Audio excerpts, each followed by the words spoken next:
On va reparler tout à l'heure de cet article, mais ce matin, vous voulez alerter la communauté scientifique et médicale sur une piste thérapeutique qui vous paraît très intéressante et fait l'objet d'un essai aux Pays-Bas.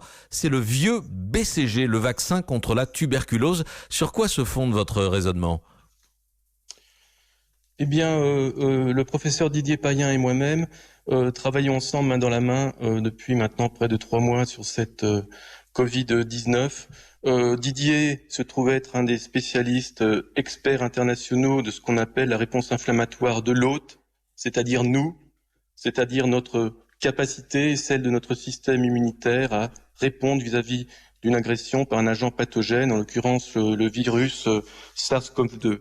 Et nous sommes convaincus, lui et moi, que cette composante inflammatoire est très importante à considérer. Elle est à la fois essentielle puisqu'elle permet de contrer et d'éliminer le virus, et elle peut être redoutable puisque lorsqu'elle est exacerbée, qu'elle devient incontrôlée, elle est malheureusement à l'origine des formes les plus sévères et les plus critiques de la maladie. Oui, parce que souvent dans le Covid-19, Pardon. Souvent dans le Covid-19, c'est la réponse inflammatoire, c'est la surchauffe de nos défenses immunitaires qui tue, qui provoque la mort. Hein. Absolument, oui. C'est une réponse incontrôlée de notre organisme, qui est quelque chose qui est assez connu, notamment dans le cadre du choc septique, puisque ce sont les propres défenses incontrôlées qui vont être à l'origine effectivement des formes les plus sévères. Alors, et donc le BCG pourrait doper notre système immunitaire, c'est ça votre raisonnement ? Absolument, oui. Alors à travers un type d'immunité qui se fait jour actuellement, et ceci depuis quelques années seulement. Vous savez qu'il y a l'immunité acquise et l'immunité innée, et vient d'émerger très récemment le concept, ce troisième concept finalement d'immunité, qui est l'immunité entraînée, training immunity.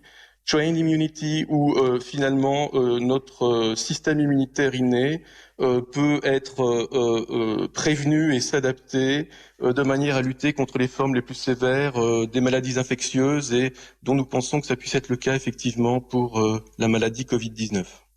Votre hypothèse, Laurent Lagros, s'appuie aussi sur des observations encore inexpliquées sur les profils des malades, et notamment en Italie.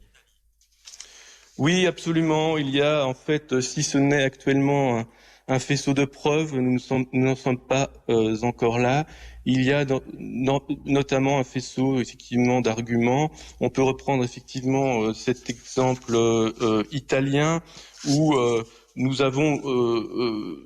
consultons régulièrement les réseaux sociaux italiens, et nous avons la surprise de lire récemment un commentaire indiquant que en Italie, les ressortissants qui viennent hors de l'Union européenne et qui rejoignent la Lombardie, qui ont reçu une couverture vaccinale contre la tuberculose à l'entrée sur le territoire, semblent ne pas développer les formes sévères de la maladie Covid-19. Ils ont des syndromes grippaux lorsqu'ils sont infectés par le SARS-CoV-2, mais ils n'ont pas de forme sévère ou critique de la Covid-19. C'est évidemment une observation qui mérite d'être confirmée, vérifiée en Italie comme dans notre pays d'ailleurs.